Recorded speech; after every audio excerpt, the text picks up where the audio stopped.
Your Honor, when I met Edward, who was really the love of my life, I started out working in his dental practice. Excuse me, is Edward the late Mr. Collins? That's correct, Your Honor. Okay. Mm-hmm. So he was the dentist, a very successful dentist, very accomplished dentist. He has 45 practices that he's built up over the years, that he's worked very hard to build up. He has an excellent reputation, and he had lost his wife. He was very, very lonely for many years. And when I first started to work with him as a hygienist in his practice, I wasn't looking for a romance. But somehow we really connected, and we started to see each other, after dinner. He would invite me to the house, for dinners that Jill mentioned. And, we fell in love. It was not something that we planned, but we really connected. This was a widower who had been, alone for many, many years. And somehow we really connected and fell in love, Your Honor. So tell me how the wedge was drawn between your late husband and his daughter.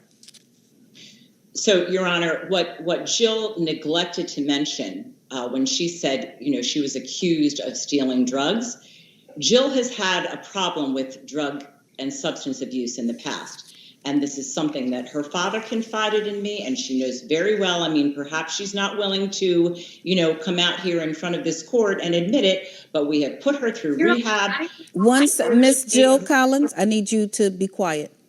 Okay? Be quiet. Miss Camilla Collins, continue. Thank you. So look, a parent knows these things about their child, and Edward was a dentist. He had, lots of background in medicine. And this young woman has had substance issues in the past. She was in rehab in the past.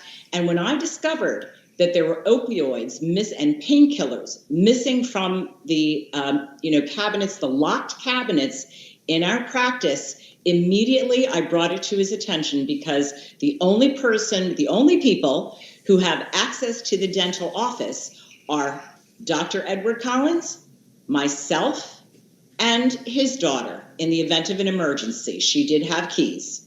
So when we realized these opioids were missing, which again were unfortunately the substance that she has had a problem with in the past, we confronted her with it. And, once an addict, always an addict. They do not admit, and we love her. We are very sympathetic.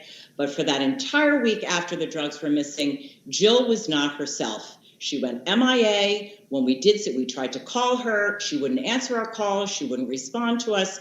And when we finally did go over to her apartment and find her, Your Honor, it was clear to us, and particularly clear to her father, who knows his daughter well, who is a medical professional, that she was back on the drugs. It's an unfortunate thing, but it's... Thank you. She practically forced herself upon my father. She wedged her way into his life, and she is charming. She's somebody that people